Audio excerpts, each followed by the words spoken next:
Welcome, listeners, to another episode of Listen, Learn, and Love, hosted by Richard Osler. I don't talk much about donations because you can't donate, but the thing you can do to help this podcast is go rate it on iTunes, however you want to rate it, or go check out my two books at Amazon. One is Listen, Learn, and Love, Embracing LGBTQ Latter-day Saints. Another one is Listen, Learn, and Love, Improving Latter-day Saint Culture. You can check out those books. If you like them, you can leave a review at Amazon. That connects more with our listeners. The proceeds from both books are donated to a charity. Everything I do is just a labor of love. It's part of my baptism covenants to bear, mourn, and comfort. Not perfect at this, but I'm trying to do the best I can. With that, my guest who's in my home is a longtime family friend, my friend Ben Delmoe. Welcome to the podcast, Ben. Thanks so much for having me, Richard. Just give you a little background on Ben. He is 31. He is married. His wife's name is Anny. He has 3 kids. He works at Wells Fargo. He's a branch manager in Utah County. He lives in West Jordan, active member of the LDS Church. I've known Ben through our 2 oldest kids, Abby and Adam, for a long time. I remember going to Ben's farewell. If he's 31, that would be like over 10 years ago. Yeah. And just one of the very most prepared missionaries. Remember sitting in his chapel and feeling the Spirit. And then Ben went down to the MTC, down meaning I'm in Salt Lake and it's south of here to Provo. I was arguing with my kids about is Provo down or up from Salt Lake. Anyway, and Ben came home from his mission, kind of jarring for all of us because we'd just been to his farewell. He was home for 13 months and he's going to talk about why he was home. A lot of that is OCD and his mental health. He was originally called to Mexico City. After 13 months, he was reassigned to San Diego and completed his mission. So this will be a podcast where Ben vulnerably shares his story as an early release missionary and also OCD and the various subtypes that he feels impressed to talk about. And our joint prayers, this will help you if you're an early release missionary, or even if you're pre-mission, perhaps some of the things that Ben will share with you will help you recognize OCD in you. Or if you're a parent of a missionary, future missionary, you may see this in your own children, or a leader. I think part of this will be helping us better support early release missionaries, the things we should say, the things we shouldn't say. And then Ben talking about OCD that's kind of morphed from different subsets. And he may talk about that. And especially the last couple of years where he got the necessary treatment to fully understand and address this. Is that okay for an introduction, Ben? That is perfect as an introduction. You did me far better than I could have. So thank you so much, Richard. So I just want you to know how much I love Ben, listeners. He's just somebody I've deeply admired, respect. Our family loves him. I'm on social media with him and his wife post pictures of their wonderful family. And so glad to have him on our home and recognize his courage to share his story. So with that, Ben, do you want to start you can start wherever you want to. Yeah, absolutely. Love to start. First of all, thanks again for having me on, and so great to be in your home. It's been a while, but spent a lot of time here growing up, and I'm grateful to be back here doing this. So I will start kind of just as I'm getting ready for my mission in a way, and give you a little bit of background as far as my childhood.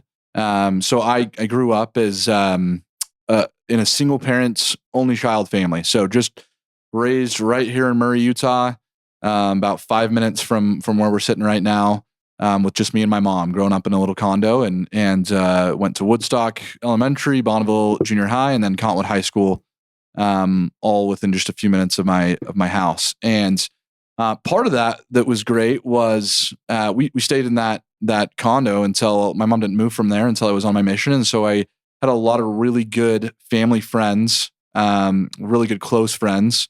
Lucky to call the Oslers some of those, but a lot of really good close friends that kind of helped support me and would continue to help support me as I went through some of the things that I'll talk about here today.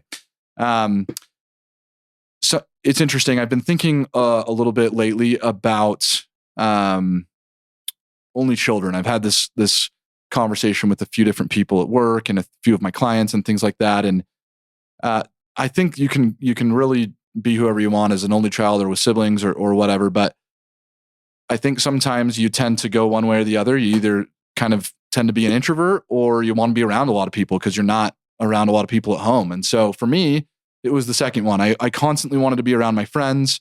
I wanted to be around their families. And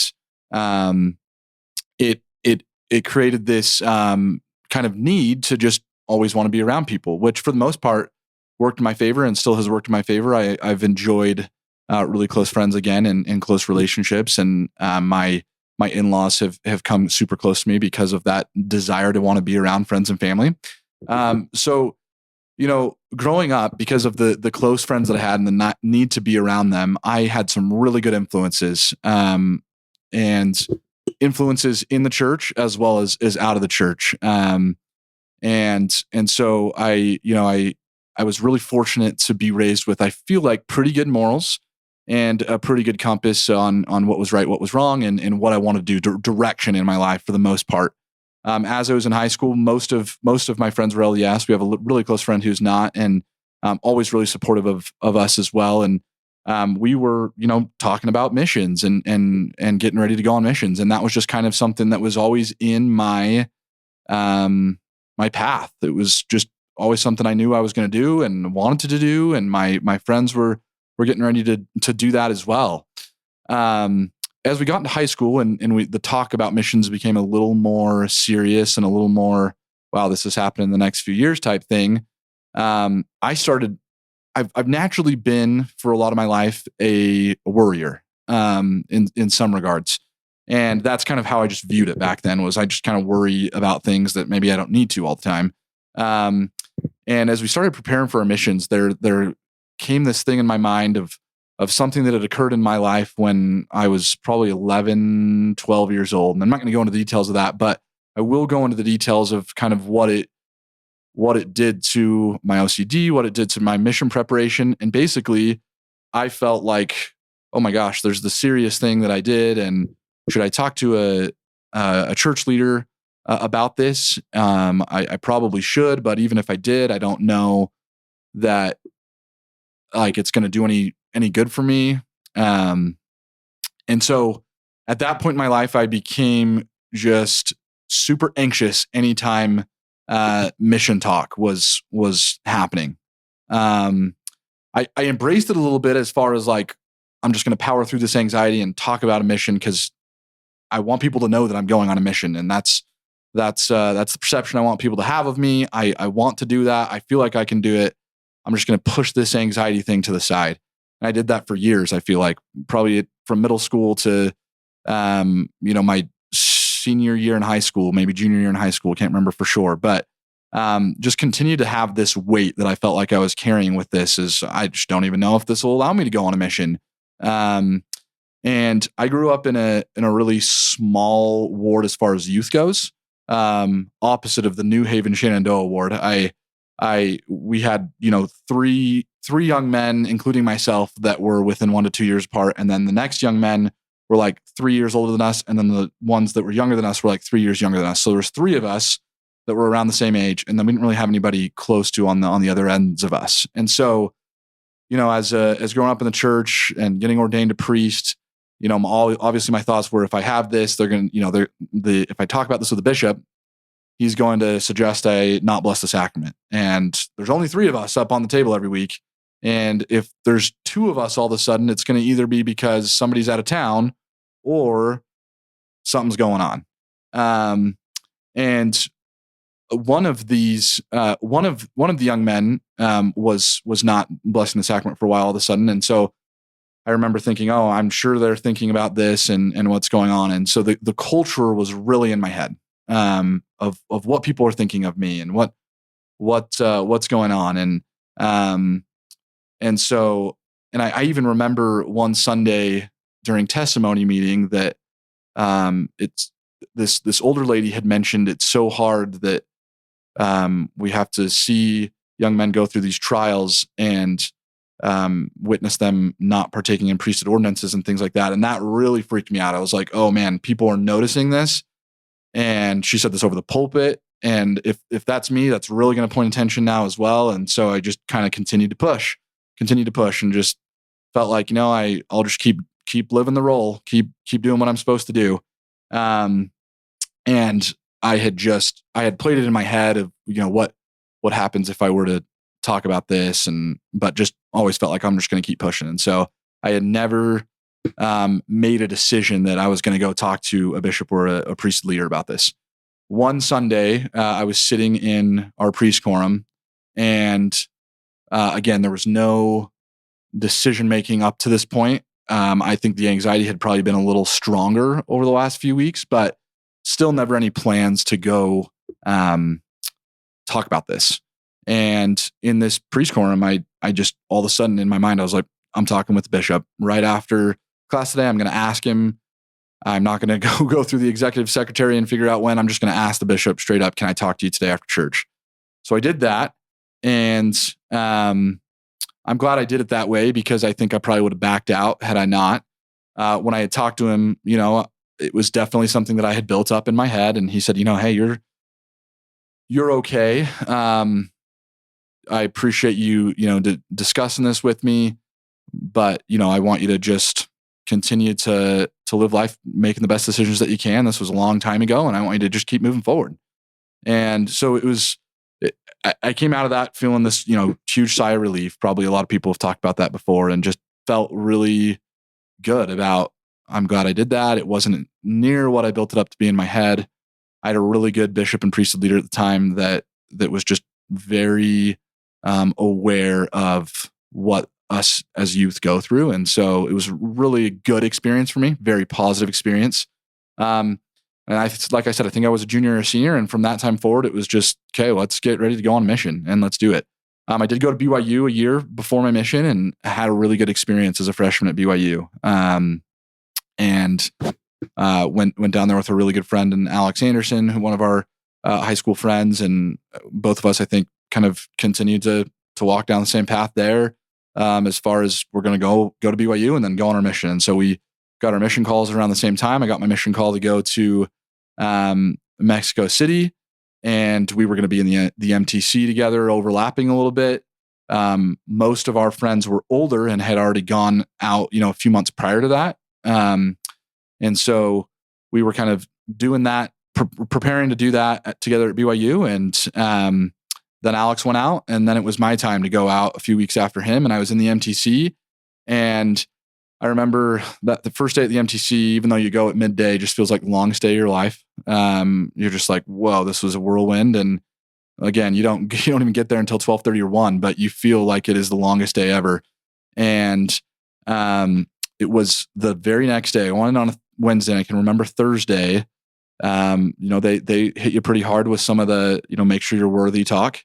And as soon as that talk kind of came up, my mind immediately started thinking, I don't think I disclosed all the details of what had happened when I was younger, when I talked to my bishop. Did I tell him this? And then I started forgetting what were the details and what I had said. And it was just from that night, it was just constant anxiety for the next, I didn't talk to my branch president there until Saturday. So Sunday. So for the next 72 hours or so, it was just this constant state of, I'm going to have to go home. I didn't disclose this. And here we go. So I talked to him on Sunday, very understanding, hey, you're good. Don't worry about this. Go forward and serve your mission, and don't worry about this. And again, huge sigh of relief, right? Felt really good. And then 2 days later, again, I don't think I shared the full details, or there was something else. And so contacted him again, and he sat me down and said, okay, if there's nothing else that's coming into your mind that you need to talk to me about right now, you are good to go forward. You are a worthy priesthood holder. You're a worthy set apart missionary, and you are here to serve that purpose. So just move forward and go for it. And I said, yeah, there's nothing else coming to my mind, because there was not. And so felt great. So for the next, that was probably my week mark. For the next 2.5 weeks in the MTC, I felt like things were pretty good. I had established some really good relationships with some of the other missionaries in my district. Felt like I was learning Spanish decently, and things were going well. And then I just remember kind of feeling this worry one Sunday that I I wasn't good enough to be in the MTC, that even though I was worthy, I hadn't prepared well enough. I didn't know my scriptures as good as some of the other elders in my district. And then that caused me to question, did I even have a firm testimony of Joseph Smith, of the Book of Mormon, of all these things that I had felt pretty confident that I had a testimony going into the MTC. And all of a sudden that just, continued to kind of loom over me. I remember, I remember that night feeling all those feelings, and then waking up, and the next morning, we were in the MTC, and there was a picture, I think, of Joseph Smith. And I remember walking past that picture and feeling the most anxious that I had felt at that point in the MTC, just because I all of a sudden was like, I don't even know if I've prepared enough to know and talk about, the prophet and founder in a way of the church. And I'm what am I doing here? And it was just this constant anxiety. And that probably occurred for about 3 to 4 days, maybe a week at the most. And then I can specifically remember sitting in one class, listening to our MTC teacher, and just having these nagging things of, you're not good enough. You don't know that this stuff is true. You don't know the scriptures well. You just don't know these things, and you need to get a testimony, and you should have done that before here. And just this nagging feeling. And I remember kind of consciously thinking to myself and saying to myself, get rid of all these bad thoughts. Just get rid of all these bad thoughts. And as soon as I said that in my head, a whirlwind of real life bad thoughts came flooding through my head, right? Every potential bad thought you could think of, everything sexually, murder, rape, all these things came flooding in because I had said the word bad thoughts. And from that point forward in the MTC, I really struggled with feeling like I was having these immoral sexual thoughts, and sometimes immoral violent thoughts, and all of these things. And I thought, man, if people knew what was going on in my head, they would think I was this monster. I'm going to use that word real quick and give you a quick plug to understand a little bit about this OCD as I get into this part of the story. I highly recommend reading. Did I give you the episode there? Yeah, 557. Yeah, excuse me, listening, not reading. Listening to episode 557 of this same podcast. So a couple episodes previous to this one, probably, by Noah Walker. He talks about some of the similar OCD types that I've experienced and what causes you to experience that. And I listened to that today in kind of preparation for that, for this. And it really helped me put into words kind of some of the things that I was going through. And it even gave me a little bit of an understanding of what I was going through back then, even post-treatment and 13 years later here. So would really encourage listeners to check that one out as far as understanding some of the stuff that I am going to talk about here from the MTC. So I'm going through some of these subsets of OCD, right? And my OCD, I very much felt like morphed into different types. Whatever was hurting the most and causing me the most anxiety, that's where it was landed on that day. Mostly, though, it was sexual thoughts. It was, yes, scrupulosity as well, that constantly questioning if I was worthy, constantly questioning if I'm doing the right thing. But it did morph into a few different things while I was there, and then would kind of stick on the things that were that would cause me the most anxiety, right? Would really get me to that level of like a 9 or a 10 anxiety level. And so that's kind of where I was at. I was like, wow, I've got to talk to my branch president again, because now I'm having these negative thoughts, and now I'm not worthy because of all these thoughts. And so here we go again. And so I talked to him, and he said, hey, this is something that is mental health. It's not a worthiness issue. I think let's have you see the MTC psychologist. I think it was a licensed clinical social worker was their title. And so I saw him, and he kind of shared some good conference talks to reference. I watched a quick video of how to kind of keep my thoughts in check, is kind of how I took it a little bit.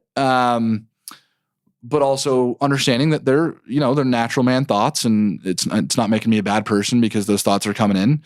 But it was kind of a balance between that and getting rid of these thoughts. And so I kind of had the understanding of, okay, it's not my fault that these thoughts are coming into my head. I'm not a bad person because of that, but I am a bad person if I don't quickly get them out. And so then it kind of became this chasing game of running away from these thoughts. And anybody else with OCD, and I'm sure you can attest to this, Richard, as you've had other people on the podcast, can tell you that really doesn't help. In fact, it makes it worse. Yeah. That's part of the compulsion factor of trying to run away from these things. So I kept seeing this guy probably twice a week. And I'm probably at week 4 or 5 at this point. I was in the MTC for 10 weeks. We were waiting for our visa, so we were in there for a couple weeks longer. And finally, at that 10th week, the anxiety was just off the charts. It felt like it was getting worse. I kept trying to run from these things, which would make them more relevant. I wasn't sleeping well. I was having dreams now about these categories of OCD that are really causing me anxiety. And then those dreams are causing me to think, I really am a bad person because now I'm having dreams about this stuff. And I finally just said, I don't think this is working. So what else can we do here? I'm not gonna do well when we get to Mexico if this kind of stuff keeps happening. And that was starting to scare me a little bit because we were, days away from getting our visa. In fact, I think the day that I had that conversation, about half our district got reassigned stateside. And then there was 1 or 2 others that magically did get their visa. So they got sent out. And then there was 4 of us that were stuck visa waiting because they thought we were close. So they weren't going to reassign us. And I thought, well, I guess it's good I'm not in Mexico. There was part of me that was thinking maybe it would have been good if I got reassigned because I'd still be in the States and maybe I could see a therapist. But that day I just had decided to say, listen, we've got to talk about other options here. What else can we do to get some relief? Because I'm not getting any relief here, and figure out a way to treat this. So he had contacted one of the psychiatrists that works with the MTC. And so they had scheduled a time for me to meet with him.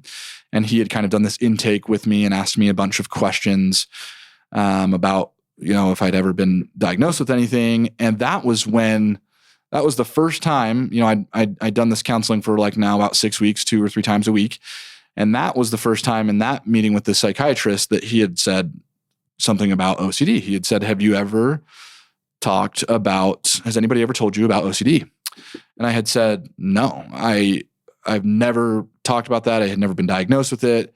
And I had even told him, because of probably some of the stereotypical things I think I had thought of at the time when talking about OCD, or when thinking about OCD, I said, I think of someone with OCD as a fairly organized person. They like to keep things tidy and keep things. And I said, most of my friends and family will tell you that is not me. I'm pretty disorganized. I keep things everywhere. My collar's always a mess. That's not me. I don't think it's OCD. And he said, well, there's different types of OCD. And so I think this is what it could be. And I said, okay, if that's what you're telling me. And he said, regardless, I think it's going to be better if you get some treatment at home and go home and tackle this head on. And there was just really mixed emotions at that point. It was, a part of it was relief. I was like, yeah, I can't stay in here and continue to do it. There was also part of, man, what's everybody gonna think? There was disappointment of, I actually do want to serve a mission. I came here to go share truths that I believe in and know and hopefully help some people in their own trials and tribulations. And so that was kind of the initial emotions that I was going through as I was processing that I was going to be going home. And so that was kind of that process. There's one thing actually that I want to share right before I go into going home that I'm really grateful for. I want to just recognize one thing that had happened in the MTC that I really think saved me in a way, honestly. And that was one of these days where I'd been going to this therapist or this counselor, and things weren't getting better. And I remember after this counseling session, I was in class and I was praying as hard as I could. We were in personal study time, and I was praying as hard as I could that something or someone or something would intervene here. And probably no more than 5 minutes after I'd finished that prayer, they intercom down to our classroom, and they had said, Elder Delmoe, you need to come down to the main office at the MTC. Somebody needs to talk to you. So I was shocked at what was going on. I had no idea what was going on. So me and my companion walked down to the office, and they led me into this room of one of the counselors of the MTC presidency. And he said, I called you down here because I got a really, really worried. I had some really worried emails and then a really worried call from your mother. And she just feels like your emails aren't as lively and is just really worried about you. And I had not said anything to her about this. Or I had not said anything to her about what I was going through or anybody else besides this counselor. And at that moment, I just finally had opened up about what was going on and that I wasn't getting the help I needed. And so that's when he had recommended that we get this psychiatrist involved. And I share that because to me, that was a firm answer to a prayer. And I don't think they always come like that. In fact, mostly in my life, they do not come like that. They're much more subtle. But that was one where I knew I was grateful for my mom, someone who cared about me, was praying for me every single day while I was in that MTC. And she knew me through email, that something wasn't right. And I was doing everything I could to put on the best fake face and fake it till I make it type thing. And so it was really powerful, the way that Heavenly Father intervenes, and that he intervenes through our parents, that he, at times that he managed to get us to in this life. And so really grateful for my mom in that moment, and really grateful through this process. So she came and picked me up from the MTC. She's a little bit emotional. I was a little bit emotional. Drove from Provo to up here in Salt Lake. And at that point, it was kind of a normal day. We went home, and then my mom took me over to some good family friends, the Andersons' house, actually, Alex Anderson's parents. And Alex was on his mission. All my other friends were on their missions. And my one friend that didn't go on a mission, Ian Cornish, was in Denver at school. And so there's nobody home. My other friends that were younger than me, Adam's grade here, are all off at college, kind of doing their thing as they're preparing to go on their missions, doing the year before college at that time. And so we went over to the Andersons. I felt a lot of support and love from my family, from my mom, from church leaders. Felt really good there, but felt really lonely. And I remember sitting on the couch that night after we had, talked to some people, and, was kind of feeling back to normal with talking to people. And then all of a sudden, I remember it was a Saturday night in September, and there was BYU football on. And I remember I'm just going to watch the BYU football game. My mom was exhausted, so she kind of went and laid down. And I sat there watching BYU football, and I said, maybe I just am not meant for a mission, and everything's just going to go back to normal. Boom. Because it's just, the MTC wasn't the right environment for me. So I sat watching football, and all of a sudden these thoughts just came barreling in, and I could all of a sudden I could not enjoy watching BYU football, one of my favorite things that I had enjoyed previous to going on my mission, and the anxiety just plummeted. And I remember just bawling that night thinking, nope, not back to normal. Wow. Yeah, got to deal with this. So from there on, it was a pretty, it was pretty up and down road. We did a really good job. My mom did a really good job. Some of the family friends that supported us did a really good job of making sure that I was getting help. So we went to a psychiatrist, tried some different medications, experimented with the different SSRIs and what would help me. Talked to a couple different therapists, and one of these was actually recommended, I believe, by the Andersons down in Provo, that really specified an OCD. And so I went down. I remember going down. This is probably a couple weeks after I'd been home. I drove down to Provo, sat in this guy's office. I've already probably sat with a couple other people, but didn't really feel like they'd fully got what I was going through. And I sat in this guy's office, and he was kind of asking me, what I was going through. And he said, yeah, this is definitely OCD. And there is a way to treat this, and we're going to treat this. We're going to start treating this right now. And we're going to start treating it with ERP. Which was talked about again with Noah Walker's podcast, and I think has been talked about on other podcasts. So if you want to know more about that, please listen to those episodes. But we started that was a very uncomfortable meeting for me, because obviously in ERP, you face all your fears, as they say, and you face all the things that are triggering your anxiety. And so my anxiety was completely triggered, and I was just more anxious than I feel like I had ever been in that moment. And I remember going back into my car in Provo and calling my mom on the drive home and said, that guy is not the one. He is not, he's making it worse. That I can't go back to that guy. And I don't know that it was ever introduced to me fully as ERP, or if it was, I didn't quite understand that was what was supposed to treat OCD, but I ran so far away from that kind of treatment that I just was like, no, I'm not doing that. So then from there, I'd kind of gone back to a family therapist that I had seen growing up a couple of times. I was always very open to therapy. I never was one that had to have this awakening of like, oh yeah, you're going to have to do therapy type thing. I was very comfortable with it. I still am a strong believer in it and encourage, anybody that needs it to go through that process and go that way. And so we went to this family therapist, and she knew a little bit about OCD, but I don't think she specialized in it. And we certainly didn't go down the realm of ERP. And so at that point, it was kind of just mainly going in and talking about my stressors and handling stress and dealing with that. I'd gotten a part-time job at Dick's Sporting Goods, and that was kind of helping me manage some of this.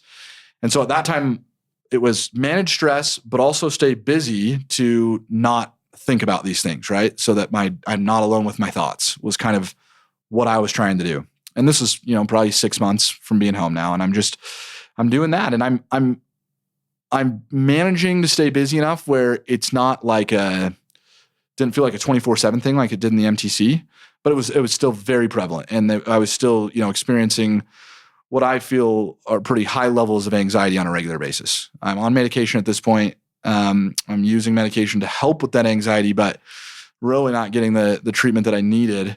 But I just kept plugging away, and I was, again, managing some of the stressors that were causing me stress. I was doing things that were helping me feel better.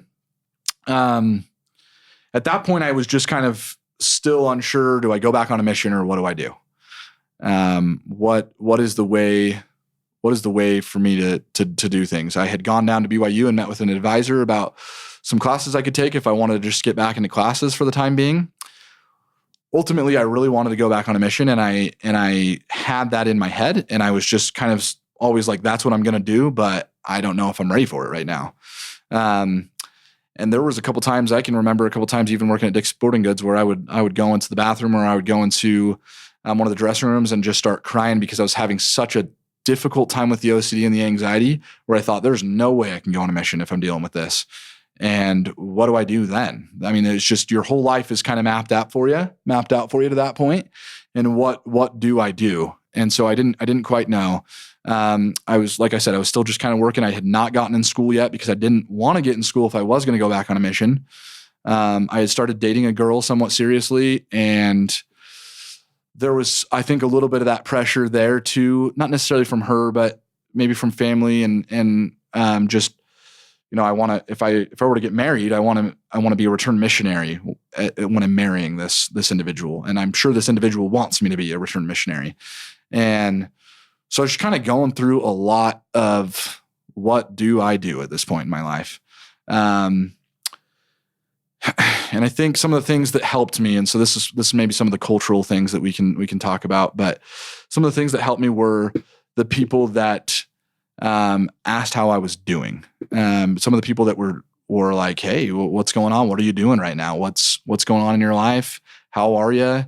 They were focusing on the here and now. The things that are not as helpful, I can tell you that caused me some anxiety when I went to my ward were, when are you getting back on your mission? Have you, I had somebody ask me, have you been working through whatever had caused you to come home with your church leader to get back out on your mission? And so, there's a lot of assumptions, right? Of why someone's home. And at that point in my life, I still wasn't very open with, I wasn't open with very many people on why I even came home. A few close friends, family members, probably the girl that I was dating at the time. But even then, I think I was very reserved because I was very cautious of what people might think. And they might think I'm not mentally strong enough to be a missionary, or that I didn't want to do it. And I definitely wanted to do it, or that I had committed some serious transgressions and didn't want to talk about those, or whatever. There was just a lot of thoughts in my head about what people were thinking.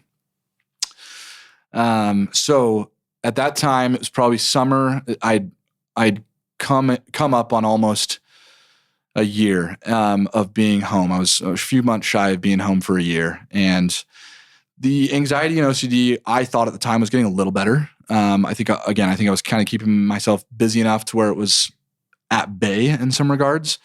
It definitely was still fully there, and there were definitely a lot of battles with it, but it was better than what I had thought was the worst of when I was in the MTC and came home from the MTC, at that short time of coming home. And so at that time, the girl I was dating had broken up with me. And I was like, well, what do I do? I mean, I was obviously experiencing some heartbreak from that, and all my friends are gone. My friend Ian, who had come back for the summer and come back for breaks, was now back in school.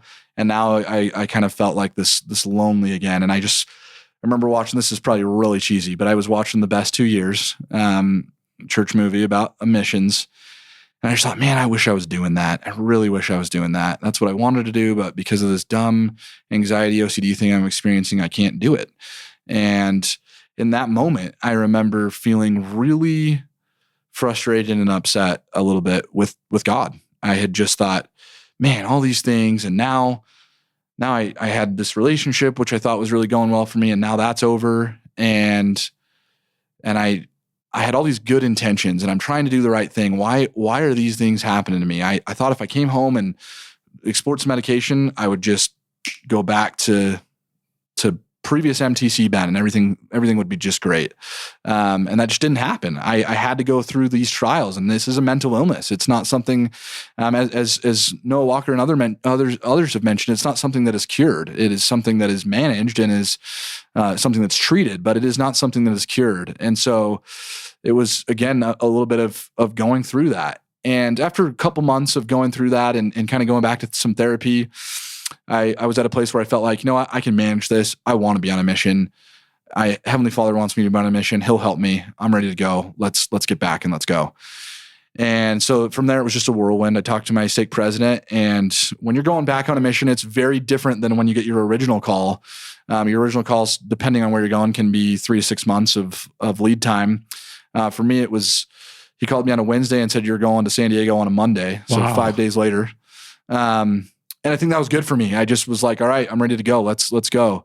It was difficult, with kind of saying goodbye to family and friends, but it was what I needed to do. And so it was really quick hustle and bustle to get me ready to get going. And a lot of good support from, at that time, I was really, really grateful for my mom and for a couple of the families of my friends. In this podcast, I'll mention the Andersons and the Cornishes of which who are not members of the church, but just fully supporting what I wanted to do. And I loved that because they were very good at helping with mental health and being supportive of me there, and just very, very supportive of what I wanted to do, even though that's not what they necessarily believed in, or their sons weren't doing that, but that they were dialed into what I wanted to do, and they were there to support me. And I'm grateful for them in that, and for a lot of the families that supported me. So got back on my mission, went out to San Diego, got into it. My first area, Spanish speaking, really was doing pretty good the first couple weeks, and then kind of felt like I had a little bit of a OCD relapse. Talked to my mission president about, I think this Spanish is making it hard for me. So he put me in an English area. And honestly, throughout my mission, I managed it. It was difficult. I never was comfortable, I would say, with the OCD and anxiety. Obviously, you're not comfortable as a missionary here most of the time, but I was not comfortable with the anxiety and the OCD, but I got through it, and I had a lot of really good times on my mission. I had a lot of really difficult times on my mission that were sometimes amplified by the OCD and the anxiety. And I finished my mission and got home, came home in the summer, was getting ready to go back to BYU. I felt at that time I was so busy and felt like I had dealt with it for so long that it was just like, yeah, it's there, but I can manage. So I didn't really get into any treatment or therapy or anything like that when I got back from the mission. I just went straight to BYU, and wound up living with Alex Anderson again and Tanner Eldridge, two of which really supported me as I would come back to maybe relapse, and they probably didn't even know it at the time. So I was in my first year at BYU. My first year back from my mission at BYU, second year at BYU, taking some classes that I really enjoyed. Felt like I was doing really well at school for the first time. I was like, man, I'm doing well. I kind of had found some classes and maybe a career path I wanted to go down that was like, this is working for me. I had started dating Anny, my wife, really quickly off my mission. We met on our missions. And so she was just happened to be in town the weekend that I got home. And so we went on a date, and she was going to BYU, Idaho at the time. And so we were in a long distance relationship from there, and things were going pretty well. Again, I wasn't really feeling like I was really dealing with the OCD. I got anxious from time to time, but things in life felt like they were going so smooth and well that I just didn't really feel like I was even spending time thinking about OCD or anxiety. Everything was going good. From this point, again, still as a first year back from the mission at BYU, things were getting a little more serious with Anny and I as we were dating. And one evening, I remember we were talking, and our conversation was getting serious about our future and things like that. And with permission from my wife, from Anny, I'm going to share a little piece of our conversation here and kind of what happened next in our relationship and in my progression with my OCD. At that point, as we were kind of talking about, getting serious, she felt that it was important that she share some of the trauma that she had been through in her life. And so, some traumatic events. And again, out of respect for her, I'm not going to go into the details of those, but did have permission to share that points at this time. And so that kind of, that was a lot to, I don't know, deal with is not the right word, because I wasn't dealing with it. It was something that she had dealt with, but it was a lot to process, I think would be the better word to describe, to use that there. And as I've described earlier in this podcast, I was somebody that my friends were my family. I was an only child, and most of my friends were brothers to me in my mind, and so because I spent so much time with these people, I think a lot of that I would go to my friends and family when maybe I was for everything, not just when I was processing something difficult, but just for everything. They knew everything about my life. The ones that were close to me, they knew everything about me. And so at this time, as I was kind of, in this point where I was getting serious with Anny, and she just shared this information with me, I mistakenly and unfortunately decided that it would be a good idea to talk about this with some of my close friends without Anny's permission.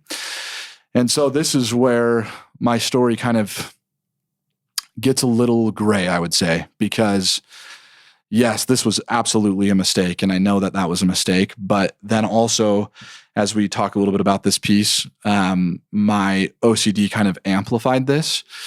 And so I shared this with a few people, few close friends, and at the time, I think it helped me. I'm not sure. I don't think I'm not going to say that it helped me, because I don't think I was dealing with anything that was out of the norm, but just hadn't dealt with. I hadn't talked about something like this before, and so things were going pretty well. I felt like in my relationship with Anny, and we were moving towards marriage for sure. And she had come from Rexburg one weekend, and we were getting ready to go to a play, I remember. And all of a sudden, as we're getting ready to meet up and go to this play, I had this overwhelming anxiety of like, oh my gosh, you shared this information of Anny and of someone that you care so much about. How could you do that? And I can tell you that entire play, I did not think about anything else except for what I had done. And what a mistake that was. And it was just overwhelming. And so for that weekend that she was there, I was just like, man, what do I do? Do I tell her that I have done this? Well, I don't know what to do. if I tell her this, she's going to break up with me, and things are going really well. What do I do at this point? I think was what I was thinking.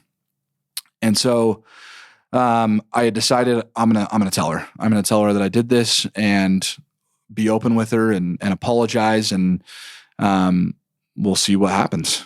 And so I did. I talked to her about it, and I said, I let her know, hey, this is what I shared this about this thing that we had talked about. And I shared it and I named one individual. I shared it with this person. And she, right as I said that, I was planning to kind of continue on and then tell her the couple other people that I had shared it with. But right as I did that, obviously she was emotional because I had broken her trust. I'd broken her trust. And so at that time, as I had seen that reaction, I just kind of stopped what I was saying. And I just was like, I'm going to let her take this in. And she did. And she took time. And I think it was probably beneficial that it was as she was finishing her semester at BYU and going back up to Seattle, Washington, where she was from, or just north of there. And so, because that night she was going to be on an airplane. And I think that was probably a good thing because it gave us a little bit of space, and she had some time to kind of think about that. And so she told me, you know what, I appreciate you trying to be honest with me. I'm going to take some time as I'm with my family, and I'll call you when I'm ready to talk. I said, absolutely. Please take the space that you need. And I completely understand that. And so meanwhile, I am back in Provo while she's away in Washington. And all of a sudden now I'm thinking, I didn't tell her the fullness of this. I told her that I had shared it with one individual. I did not tell her that I had shared it with two other individuals. And so now that's eating me alive. And I'm praying about it. Do I need to, this is just going to add more salt onto the wound if I then tell her this. What do I do? I then got a meeting scheduled with my bishop in my ward to say, what do I do here? I don't want to make this worse. But I don't want to be a liar. And I don't want to be someone in dishonesty. And bishop said, listen, the way you're describing it to me is you made an effort to tell her, and the way things went down, you didn't finish it. And maybe you just couldn't finish it because it was a difficult thing, whatever the case may be. You shared that you had broken her trust, and that's what's important. And now it's time to move on. You let her deal with what she's dealing with. You deal with it on your end. And you don't need to bring this up again. Just continue to move on, was the counsel that I had received.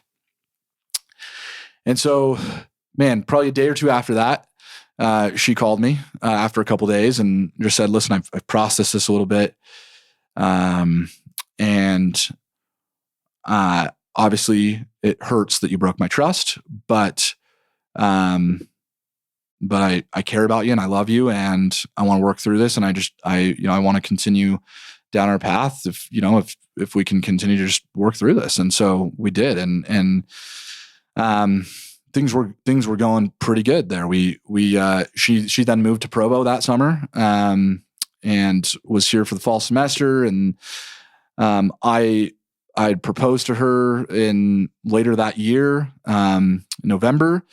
And meanwhile, as all that's happening, I'm still like, man, I still didn't tell her the fullness of this, even though I had seen a bishop and he had said, no, don't do this. I'd even prayed about it one night where I felt like I got a pretty clear answer of like, you're good, move forward, move on.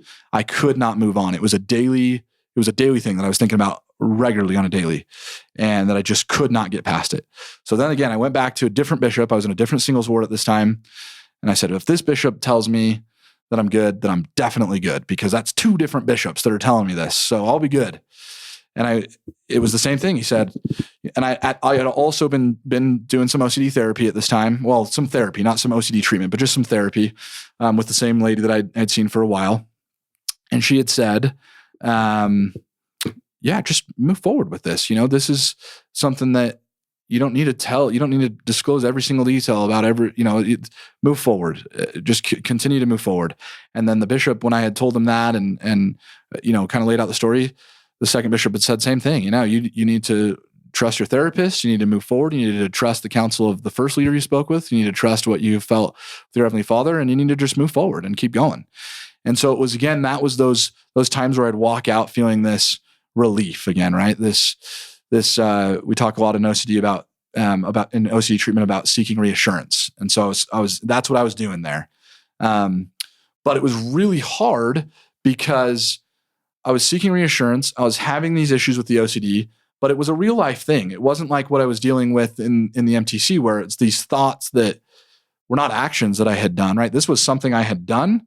And in my mind, that's why I was like, this isn't the OCD. This is me thinking that this is something telling me that I need to actually, I'm not good enough to marry Annie. I need to be more honest with her.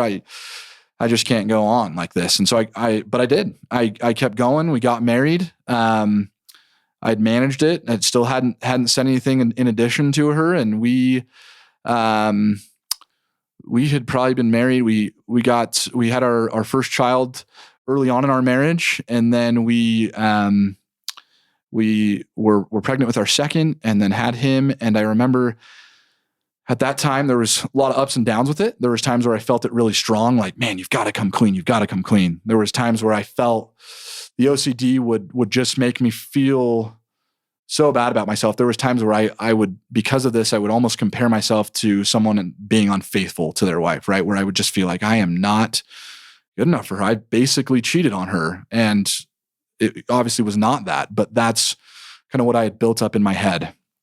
And so, again, I was at a pretty good space where I was managing it and was good. We were living a good life and things were going well and, things were going well with work. And so for the most part, I just didn't worry about it too much. It was there, but it wasn't at the forefront of my mind. And then I will say what brought it forward is I can remember that we were watching a general conference at her mom's house. And I hate to admit this, but in the afternoon session, I had taken a little snoozer. I had fallen asleep during conference. I'm sure nobody else has ever done that before, but I did. And I remember waking up in the middle of one of the talks, and right at the moment I woke up, the message was something to the center of if you have not talked to somebody in your life about something that you have done to hurt them, you need to do that, or you should do that, or something like that. And I can't remember what the exact wording was, but at that point, it was just instant anxiety of, oh my gosh, I guess this is now God speaking to me through one of his servants telling me I need to do this.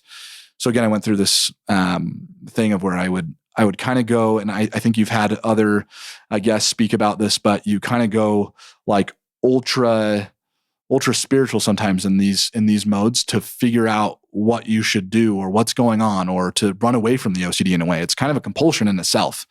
When I would go through really heightened stages of it, it was extra praying, extra fasting, extra meetings with the bishop to continue to confess these things or continue to ask for reassurance about these things, right? And so I had texted the bishop and said, I need to speak with you. And he was out of town and didn't have self-service, and I didn't go through the executive secretary. And so I was kind of left on my own for a couple of days. And I'm like, what am I going to do? I need an answer to this now. And as a lot of people will tell you with OCD is we cannot take the uncertainty. That's what drives the anxiety, is being uncertain. And I'm just like, what's he going to tell me to do? Is he going to tell me to tell her? Is he going to tell me to not? I need to know. I need to know now. And that probably a couple days after that, I had just decided I'm going to tell her. And so I'd gotten home from work and I sat there and I just told her. I still hadn't heard from the bishop at that point, and I was like, well, I guess I'll just do this. This is what I have to do. So I told her, and I think she was a little taken aback, but she was like, that was a long time ago. It was, you've been carrying this. I think at that point I had probably been carrying that for about 4 or 5 years. And we had just, I think it's important to mention that a lot of these times where the OCD gets really intense are with changes of different life changes. And you should not avoid those life changes, because those life changes are typically necessary, but your anxiety and your OCD can get heightened in those places because you're in an unusual time. And for me, we just had our second child. I had, thankfully through my company, I had 4 months of paid leave. And so I was able to be with my child for 4 months. And then all of a sudden I was back working full time with 2 kids at home with my wife. And my wife was working, and I was also trying to finish up some school stuff at that time. And so there was a lot going on. And it was right when I had just gone back to work and all that was kind of hitting, where I had started school again, that's when this need to tell her again felt, and the OCD was just really coming through. And so I was really glad in that moment that I had talked about her. She was very, very understanding. She was very supportive, very loving. And it was a really good conversation with her. I'll always be grateful for that conversation. And I thought, okay, well, here we go. That was the only thing that was triggering my OCD. I've told that it's off, and now I can just really fully enjoy my marriage, enjoy myself. I enjoyed my marriage, but enjoy myself completely as not having this cloud over me and this burden on me. And I kind of constantly felt like I wasn't good enough because I had made this mistake. And again, Annie was just so supportive and telling me, well, I've done things that you probably haven't been too happy about. And that's what we go through as a partnership and in a relationship. And so let's just keep moving forward. Well, the very next day, I just, all of a sudden now I had this plethora of thoughts of, well, I should tell Annie about this time that I did this. And some of these things were coming to me of things that I had done before we'd even met. In fact, most of them were probably about things before we had even met. It was just like this need to be completely transparent with Annie, and that she know every single thing that I've ever done, every thought that had ever entered my brain, everything. And that can be really, really overwhelming for the person that is on the receiving end of that. She was, again, very supportive. And I think at the time she felt like, well, to help his anxiety, I need to reassure him. I need to hear him. And that's what I need to do. And so that's what she did. I just kind of, as that cycle continued, I kind of kept craving that. I was like, well, Annie, I got to tell you another thought that came into my head, or something else that happened. And it was just this, less time would pass from when I would go to her again. Right. And then I felt like,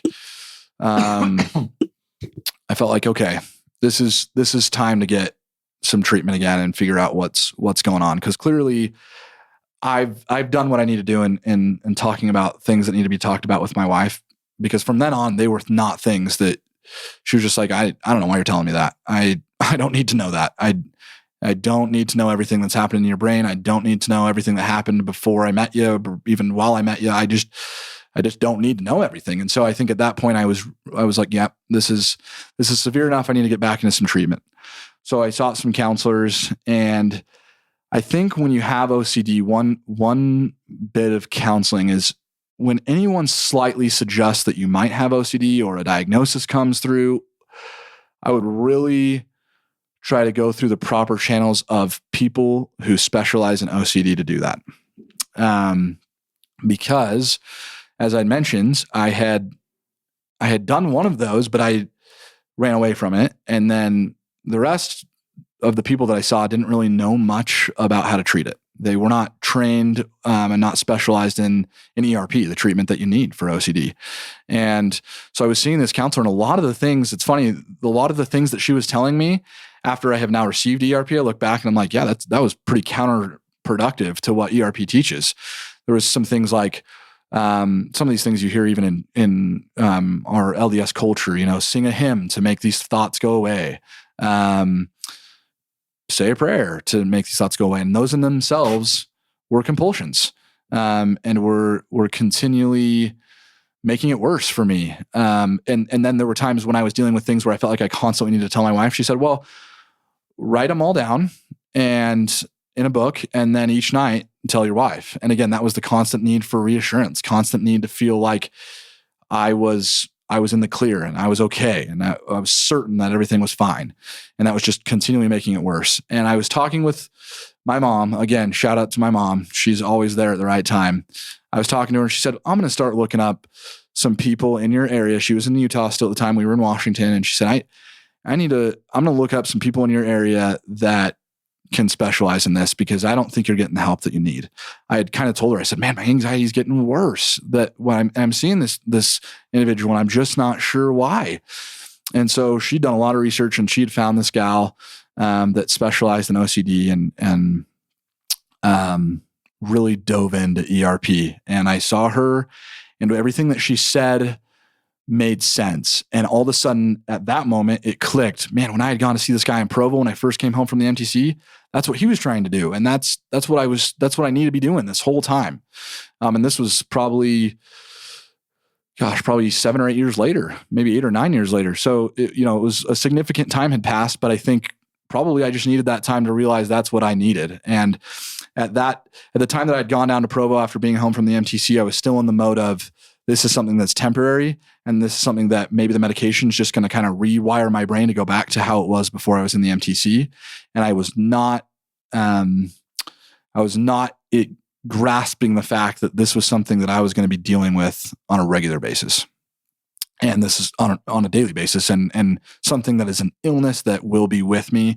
And I've got to figure out how to treat the illness to maintain and manage it. And so, it went really well. ERP was very, very helpful for me. It really, at first, it was difficult because as other people have talked about on the podcast, you have to go to places that you don't want to go to in your brain. You have to do things that you don't want to go through and make yourself extremely uncomfortable. But it works, and it gets you to a place where you know that these are just thoughts, and they're not. It's not a bad thing that these thoughts are coming. Even if they are considered bad thoughts, it's not a bad thing that they are in your brain, and you just can let them be there. I think Noah had said something to the effect of you don't need to run from them. You don't need to go and explore them and embrace them necessarily, but you can be okay with them being there, and you can continue to, whatever it is, if you're dealing with harm OCD or, these intrusive thoughts that are sexual or pedophilic OCD, you can be okay with the things that trigger those. So if it's, for me, sometimes it was, even just seeing a couple together, I'm like, oh, I'm going to start thinking about something sexual because this is a couple together. And, you need to sit there and think about those things. You need to sit there and embrace those things because those things are okay. Seeing a couple and being around children or whatever it is that's triggering you, those things are okay. And if they cause those thoughts, that's okay. Those thoughts are coming. They're there. Acknowledge them. Let them be there. And then you really find that it doesn't bother you anymore that they're there. You acknowledge them. You're not running. And you acknowledge them. And so that's what I've learned. That's what I'm still managing at this point. And that treatment was about, 3 years, two or 3 years ago. And there's times where I still need to go back to some of those techniques and utilize those. And times where, like I said, where there's big life changes. We went through some big life changes and moving back to Utah. Sometimes those bring on the OCD and the anxiety a little bit more, and you got to use those skills a little more regularly than maybe you have been. And so, that's kind of where I'm at currently with utilizing those skills. Ben, that's a great story. Behalf of all our listeners, thanks for your courage to be honest and vulnerable and real. And this wasn't a quick fix. You've been on this road for nearly 10 years. And you pushed through a lot of it, but it wasn't until the last couple of years you sort of got to the bottom of the iceberg. And I love your love and credit to your good wife. This is a beautiful love story between you and Anny. And that's part of the beautiful part of this podcast is the two of you. A few questions come to mind. When you finally opened up to Anny, that you told more people, could she sense something was... Could she sense that you were needing to talk about something? And sometimes when a spouse senses that, their mind goes to all these different places. Was there any of that? And was she just relieved to hear, oh, that's why I felt you a little aloof or a little remiss or a little, I don't know the right words. Was there any of that? Totally. Yeah. I think she could definitely attest, and she'll still tell you, she can know when I'm struggling a bit because she knows that I'm a little aloof, or if I haven't been as diligent with some of the skills or with my medication. She knows me really well, just kind of similar to my mom. She knows me. And so, yeah, she knew. She didn't necessarily approach it at that time, but as I'm telling her I need to talk to you, I think she's thinking, man, he's going to really drop something big on me. And again, taken aback a little bit, but like, very much understanding and say, hey, that's a mistake you made. And I appreciate you opening up to me about it and being clear with me. And so I don't know that she knew that there was something wrong as far as my anxiety or OCD. But then when the next day, as I mentioned, when I started then telling her a million different things, then she was like, okay, I think something's off here. Yeah. I think you're having some anxiety and OCD, and you just are so anxious that you're doing these wrong things or making these mistakes that you're not going to be able to live another day with this unless you tell me something's clearly off. And so she was very good about supporting me and helping, provide counseling and advice to me to get counseling further and to get treatment further and to be there for me as I was dealing with all that while we're, also taking care of 2 young kids at that time. And so, absolutely. Shout out to my wife. Thanks for mentioning that, Richard. And I just recognize you could go back to your younger self with what you know now. And you've done that in this podcast. This is a gift you're giving to others. Every story is different, Ben. You resonate with Noah's podcast and that a lot of our listeners, but I want you to know there'll be things in this podcast that you've shared will reach somebody that no other podcast has. And it might be the length of time. It may be how it morphed. It may be how you dealt with that and kind of pushed through. It may be multiple therapists and just that you really needed one that had expertise in this area and the exposure response therapy. We were lucky in our family. We've been honest about our youngest son, Ben, who on his mission has scrupulosity, undiagnosed scrupulosity. We were very fortunate that his therapist in Samoa, we kind of figured out at home what was going on, and we passed that information along to his therapist, and she had expertise in that area. So we were very fortunate for our missionary son to figure that out at that age. And that's one of the gifts you're giving to other people with your story, because there are people with undiagnosed OCD, scrupulosity, all these different morphs off of these different subsets. I love your shout out to Ann and Peter and Ian Cornish. That's another just sort of tangent of this podcast, this family that I know and love. I went to high school with Ann. I remember that. Highland Rams. Good memory. Just a terrific family that's not of our faith, but to me, that's the beauty of a community and the beauty of people in other faiths is supporting people. We love their faith and support them. And I love the way that Ian and Ann and Peter have been there for you. Absolutely. And yeah, I appreciate you mentioning that. They've been there for me to this day currently, and, continue to be there. And, as you mentioned, not members of this faith. I am still a current active member of this faith, and our relationship just continues to get stronger. And I appreciate that about him, and that he accepts me for what I do. I accept him for what he believes. And, think that's important to have people like that in your life. I think Ian got married, if I remember my Facebook feed. He did in Mexico. I was there. It was in May. There. Yeah. It was one of those big destination weddings. Beautiful destination wedding. Lucky How guy. ironic. You're back to Mexico for Ian's wedding. Absolutely. Yeah. A lot of ironies with my story in Mexico. I married someone whose family is from Mexico, and I never served my mission there, but I've been there a handful of times now. So. And I love your shout out to the Anderson family. Love that family. Our son and Alex graduated from MBA school together. Coincidentally, went to Alex's graduation because we were there for our son Adam, who you know, and what a terrific family. And I love that you have families that love you. I love your shout out to your own family. Just some things that resonate with me, listeners. You can't not think something. An earlier guest with expertise in this area taught that, and I think some of the advice we'd naturally give will just let those bad thoughts leave. It's just not possible. I still, when I was told to sing a certain hymn as a teenager, when that hymn comes on, I think my teenage thoughts. Yeah, right. And that hymn is now associated with the teenage thoughts that were in my brain 45 years ago. And so I just can't not think them. Right. Your brain makes those correlations. And so I sort of pragmatically just realized that. So I don't have OCD, but I recognize that advice to sing a hymn may not be the best advice.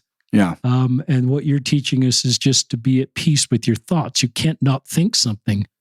And your thoughts about no is if you sort of, it's sort of what you do with those thoughts and if they turn into action. But I think no is pretty clear that your thoughts don't align with your moral behaviors. You can just be at peace that that's not who you are, what you want to do. Exactly.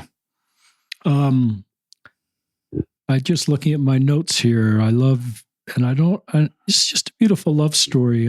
More thoughts that come to your mind in closing you'd just like to share with listeners?